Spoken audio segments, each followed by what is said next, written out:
One of the worst qualities of a community that claims to be a believing community is that they are judgmental and harsh and backstabbing towards each other. This is one of the worst qualities Bani Israel had developed. So when Allah reminded them of the fundamentals of their deen, He included in those fundamentals, وَقُولُوا لِلنَّاسِ حُسْنًا. Speak to people nicely. Speak to people nicely. You'll find nowadays, unfortunately, a stigma associated with Muslims. The more religious they get, the more constipated they get socially. The more difficult it is to talk to them, the angrier they look. If the guy's got a beard, it means he's just constantly going to be upset at something. And you're going to avoid trying to talk to him. If a woman starts wearing hijab, it just means she's going to judge you because you're not wearing one, and she will look at you with eyes that'll burn right through your hair. Right? That's the perception. But the closer you come to deen, that much more you're supposed to become courteous and kind and generous and understanding and forgiving of others. That's what you're supposed to be. Instead of looking at someone who's living in ignorance. A lot of Muslims do ignorant things nowadays. Maybe your friends do and you don't do them anymore. But if your friends are doing ignorant things, your first thought is, astaghfirullah, these people, I can't believe they're my friends. Such ignorance they do. They do bid'ah, they do kufr, they do shirk, they do haram, they don't care about anything. You were that guy 2 years ago. That was you. Who guided you? You guided yourself? وَكُنْتُمْ عَلَى شَفَا حُفْرَةٍ مِّنَ النَّارِ فَأَنْقَذَكُم مِّنْهَا. The same ayah which says, فَأَلَّفَ بَيْنَ قُلُوبِكُمْ. He put love between your hearts is the same ayah that says you were at the very edge of hell. You were at the edge of the ditch. And He rescued you. So when somebody else is at the edge of the ditch, instead of getting angry at them and kicking them off, be patient, be courteous, be patient.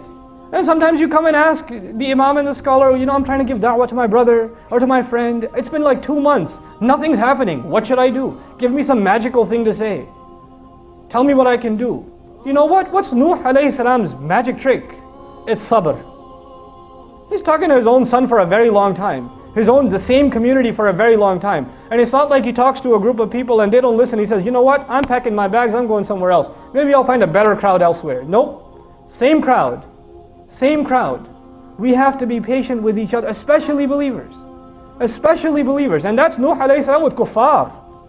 That's him with kuffar. That's the messenger for a decade, sallallahu alayhi wasallam, with the Quraysh of Makkah, the worst of the worst. For a decade. We're talking about Muslim families. We're talking about your own friends and neighbors. We have to humble ourselves before them.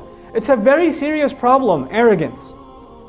One of the great central teachings of our religion, La ilaha illallah, the beginning of our religion, is acknowledging the greatness of Allah. And the more you realize Allah's greatness, the natural result of that should be, the more you realize your own lesser status.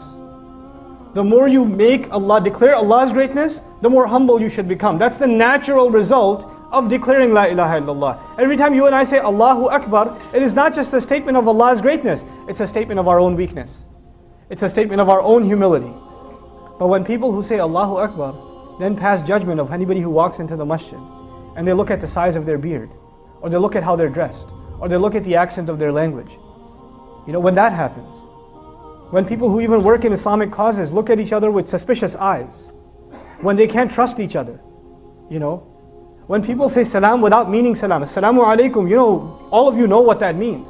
But what it implies is there's no beef between us, I don't dislike you, I love you, there's absolute peace and harmony between us. But when you say assalamu alaikum brother, you don't mean it, you mean the exact opposite. I hate your guts brother, but you're saying assalamu alaikum.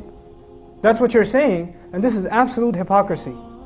You cannot say assalamu alaikum to someone and have feelings against them. You can't. Then you're saying something you don't mean. That's what you're doing. So you and I, we have to, internalize adillatin ala al-mu'mineen first. Humbled before the believers.